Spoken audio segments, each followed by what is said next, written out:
नमस्कार, आप देख रहे हैं अपना बिहार। आपके साथ मैं हूं शिप्रा झा और बुलेटिन में सबसे पहले खबर आपको बताते हैं। बिहार विधानसभा में नेता प्रतिपक्ष तेजस्वी यादव ने बिहार में चल रहे वोटर लिस्ट रिवीजन को लेकर चुनावी प्रक्रिया पर एक बार फिर से सवाल उठाया है। तेजस्वी यादव ने कहा कि अगर चुनाव ईमानदारी से नहीं कराए जा रहे तो फिर इन्हें आयोजित करने का औचित्य क्या है। तेजस्वी यादव ने कहा कि चुनाव का रिजल्ट पहले से तय हो चुका है, ऐसे में चुनाव के बजाय बीजेपी को सीधे सत्ता का विस्तार दे देना चाहिए। तेजस्वी यादव ने चुनाव बॉयकॉट पर चर्चा की बात कही। उन्होंने कहा है कि चुनाव बॉयकॉट को लेकर जनता और राजनीतिक दलों की राय ली जाएगी। एक न्यूज एजेंसी से बातचीत में तेजस्वी यादव ने ये बातें कही हैं। भी आपस में बातचीत कर सकता है कि चुनाव का आप लोग बाइकआउट कर दें कि भाई अपने खुद से लड़ो और जो करना है नहीं हो सकता है। इस बात पे भी चर्चा हो सकती है। वो हम लोग देखेंगे कि जनता क्या चाहती है और सब लोगों का क्या राय है। अगर ऐसा करना पड़े, जब आप बेईमानी से सब कुछ आप तैयार कर रखे कि उसको इतना सीट देना, उसको इतना सीट देना है, तो चुनाव ही मत कराओ। तो इस पर देखा जाएगा। तो वोटर लिस्ट रिवीजन को लेकर चुनाव बॉयकॉट पर जनता और दलों से चर्चा वाले तेजस्वी यादव के बयान पर सियासत गर्मा गई है। सत्ता पक्ष के नेताओं ने कहा है कि हताशा और निराशा में तेजस्वी यादव इस तरह के बयान दे रहे हैं। आरजेडी राजनीतिक तौर पर बेदखल होने वाली है, तो ऐसे में तेजस्वी यादव बॉयकॉट की बात कह रहे हैं। बयान कि चुनाव का बहिष्कार करेंगे और इसके लिए अन्य विरोधी पार्टियों से भी बात करेंगे। निश्चित रूप से उनकी जो मन में जो हार की आशंका है, जो कि बिल्कुल होने ही वाली है, यह उस हताशा को दर्शाता है। और यह लोकतंत्र की प्रक्रिया को धमकी देना, बताइए, मतलब ये तो लोकतांत्रिक प्रक्रिया को धमकी दे रहे हैं कि चुनाव का बहिष्कार करेंगे और लोगों से करवाएंगे। ये असंवैधानिक है, बिल्कुल गैर जिम्मेदाराना बयान इनका है।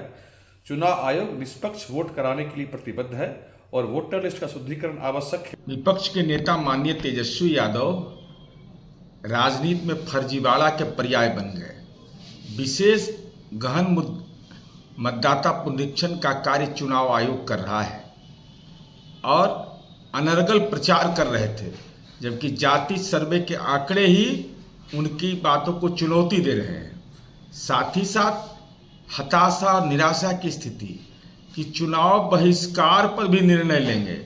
अरे जनता ने तो बहिष्कार कर करके आपको लोकसभा में 4 सीट पर लॉक कर दिया। देखिए, लोकतंत्र का मतलब सिर्फ चुनाव लड़ना भर नहीं होता और सिर्फ वोट डालना भर नहीं होता। लोकतंत्र का मतलब होता है शासन और प्रशासन में जनता की भागीदारी को सुनिश्चित करना। और जब जनता को ही लोकतांत्रिक प्रक्रिया से अलग करने का षड्यंत्र हो रहा हो, तो स्वाभाविक है ऐसे चुनाव का कोई मतलब बचता नहीं है। वहीं वोटर लिस्ट रिवीजन पर सवाल उठाने पर तेजस्वी यादव पर बीजेपी के राष्ट्रीय मंत्री ऋतुराज सिन्हा ने भी हमला बोला है। उन्होंने तेजस्वी यादव पर घुसपैठिए को संरक्षण देने का आरोप लगाया। इसके साथ ही जनता के बीच भ्रम और भय फैलाना बंद करने का आग्रह किया है। इस बात पे है, वो हंगामा इसलिए खड़ा कर रहे हैं क्योंकि 25-26 जुलाई तक तो सिर्फ इलेक्शन कमीशन वोटर्स का वेरिफिकेशन कर रही थी, यानी जानना चाह रही थी कि जो लोग इस दुनिया में नहीं है उनका वोट हट जाए, जो लोग छोड़ के चले गए प्रदेश उनका वोट हट जाए। कुछ ऐसे लोग थे जो एक से अधिक जगह से वोट देते थे, उनका वोट हट जाए। कि घुसपैठियों का संरक्षण करने के लिए तेजस्वी जी ये सारा ड्रामा और हंगामा कर रहे हैं। तेजस्वी जी, जनता को झूठ बोलना बंद करिए, गरीब जनता को भ्रमित करना बंद करिए। बिहार में मतदाता सूची संशोधन को लेकर जेडीयू सांसद गिरधारी यादव ने चुनाव आयोग पर हमला बोला है। उन्होंने कहा कि आयोग को बिहार के इतिहास और भूगोल का ज्ञान नहीं है। साथ ही एसआईआर प्रक्रिया को अव्यावहारिक बताया। जेडीयू सांसद ने कहा कि एसआईआर हम पर जबरदस्ती थोपा गया है, इसके लिए कम से कम 6 महीने का समय दिया जाना चाहिए था। हालांकि उन्होंने ये भी कहा कि उनकी निजी राय है, लेकिन अगर मैं सच नहीं बोल सकता तो सांसद क्यों बना हूं। क्या कहते हैं, व्यवहारिक ज्ञान नहीं है। वो बिहार का न इतिहास जानता है, न भूगोल जानता है, कुछ जानता ही नहीं है।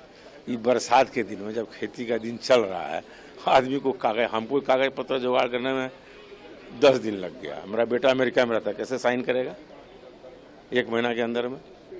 तो कोई व्यवहारिक है कि जबरदस्ती हम लोग पर थोप दिया। अरे कराना था तो 6 महीने का समय देता, पहले से करा लेता। ये तो एकदम कैसे होता है ना, कोई तुगलकी फरमान है चुनाव आयोग का। आपकी पार्टी से क्या मतलब, हम अपना व्यक्तिगत विचार दे रहे हैं। हमारा बेटा अमेरिका में कैसे साइन करेगा आप ही बता दीजिए। अपना भी हम एक्सपीरियंस बता रहे हैं। पार्टी से सब हम पार्टी के साथ हम तब हैं जब वोट डालने जाएंगे। बाकी मेरा तो कुछ स्वतंत्र विचार भी है ना, ये मेरा स्वतंत्र विचार है। खिलाफ आपका बयान है ना, मुझे भी मान सकते हैं आप, पार्टी को खिलाफ का क्या बयान है, सच्चाई यही है। अब सच्चाई भी नहीं बोल पाए तो एमपी बने काहे के लिए हम। केंद्रीय खाद्य एवं प्रसंस्करण मंत्री और एलजेपी आरवी के अध्यक्ष चिराग पासवान ने कहा है कि एनडीए एकजुट होकर चुनाव लड़ेगा। चिराग पासवान ने साफ कहा कि वे किसी भी सूरत में 2020 वाली भूमिका में नहीं जाने वाले हैं।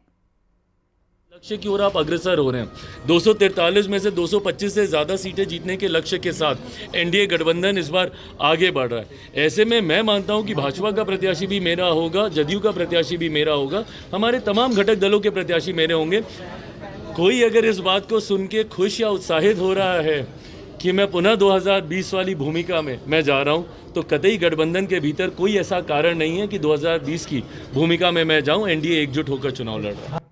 सीतामढ़ी से पूर्व सांसद सुनील कुमार पिंटू ने दिल्ली में गृह मंत्री अमित शाह से मुलाकात की है। संसद भवन के ऑफिस में गृह मंत्री से मुलाकात कर सीतामढ़ी आगमन को लेकर आभार जताया।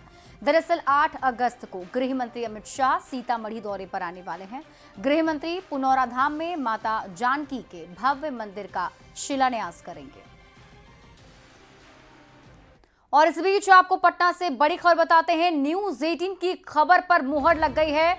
शिक्षकों के म्यूचुअल ट्रांसफर की लिस्ट जारी हो गई है। 12,754 शिक्षकों का म्यूचुअल ट्रांसफर किया गया है। शिक्षक ई शिक्षा कोष पर अपना स्कूल देख सकेंगे।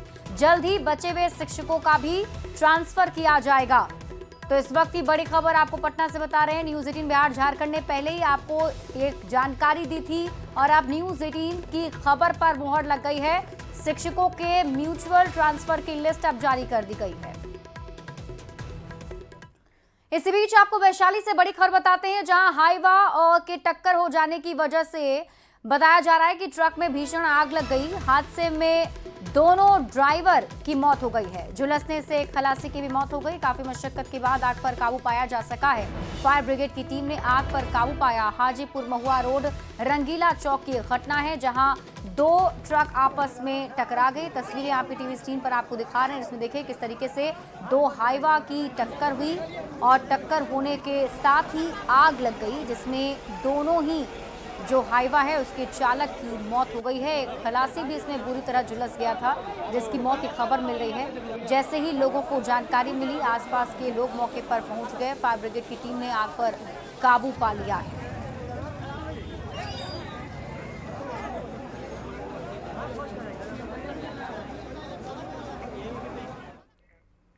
खबर मधुबनी से है, जहां पानी की घोर किल्लत को लेकर ग्रामीणों ने विरोध प्रदर्शन किया है। मधवापुर प्रखंड के बलुआ पंचायत के औरा गांव में पीने के पानी के लिए हाहाकार मचा हुआ है। लोगों का कहना है कि चापाकल सूख गए हैं। ऐसे में पानी के लिए दर दर भटकने पर मजबूर हैं। ग्रामीणों ने पेयजल किल्लत से परेशान होकर बर्तन पीटकर अधिकारियों के प्रति आक्रोश जताया है। साथ ही SH 75 को जाम कर आगजनी भी की है। यहाँ पानी मिल रहा है आप लोगों को? नहीं, पानी ना बहुत हुई है। कितना दिन से पानी नहीं मिल रहा है? 20 दिन से पानी नहीं है। तो कैसे आप लोग कैसे अपना दिनचर्या कैसे करते हैं? बहुत दिक्कत उठाते हैं सर, पानी का बहुत हम लोग को दिक्कत है। पानी का हम लोग को साधन कर दीजिए। 1.5 किलोमीटर पर जाते हैं पानी लाने। तो 1.5 किलोमीटर कहाँ से पानी लाते हैं? से लाते हैं पानी, पोखर से ले जाते हैं। हमारे घर में 4 दिन खाना नहीं बना है, पानी के चलते बहुत दिक्कत। पोखरी में नहाते हैं, देख खुजलाता है हम लोग का, बहुत परेशानी है। पानी का साधन करवा दीजिए हम लोग को। मधुबनी जिला और हमारे हरलाखी में बहुत ज़्यादा स्थिति खराब है। यहाँ तक एक घुट पानी पीने के लिए लोग बेबस हैं। अब कहाँ कहाँ क्या करें, हर जगह सेम प्रॉब्लम है, हर घर में सेम प्रॉब्लम है। छोटा छोटा बच्चा, बूढ़े लोग पोखर तालाब में नहाने पर मजबूर है। पानी नहीं मिल रहा है। कोसों दूर से माथा पे टंकर रख के पानी लेके आ रहे हैं। कहीं कहीं चापाकल चल रहा है, सब जगह पूरा सूख गया है, कहीं पानी नहीं आ रहा है। लोग 4-4 दिन पे नहा रहा है। पूर्णिया से आपको बड़ी खबर बताते हैं, जहां सदर थाना क्षेत्र में पुलिस की बड़ी कार्रवाई देखने को मिली है। 25 लाख रुपए की स्मैक बरामद की गई। 2 तस्कर भी गिरफ्तार किए गए। स्मैक की डिलीवरी करने वाले थे ये दोनों तस्कर, जिसे गिरफ्तारी कर ली गई है। और मामले की जांच में पुलिस की टीम जुटी हुई है।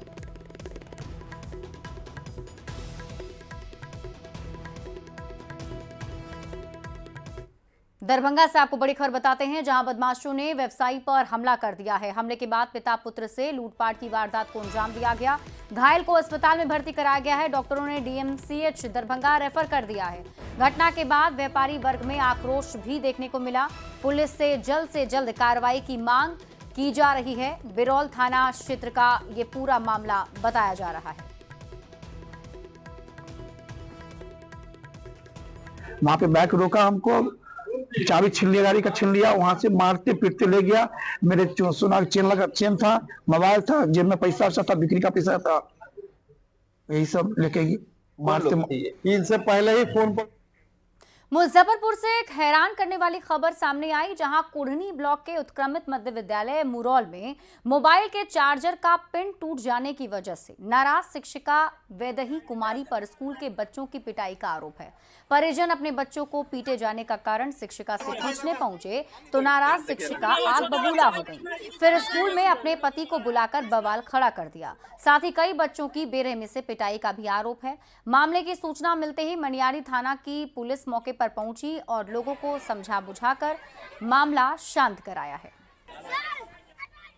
हम वाइफ को अपनी खाता से पैसा निकाला था नेट बैंक से, आज तो उसी बीच में झंझट हुआ था।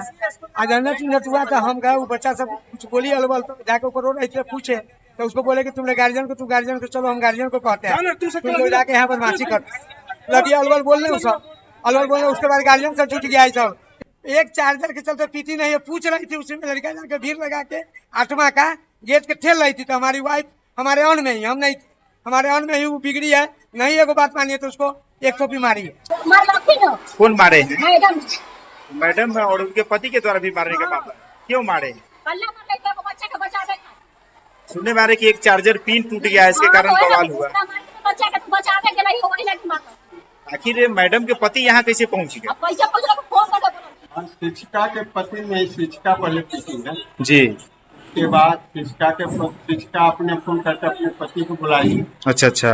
उसके बाद में पति अपना क्लास में प्रवेश किए। पीएम मोदी के 75वें जन्मदिन से पहले न्यूज 18 आपके लिए लेकर आया है खास सीरीज, जिसे हम हर रोज आपको दिखाते हैं। आज देखिए पीएम मोदी पर सीरीज का अगला एपिसोड, मिलनसार पथिक।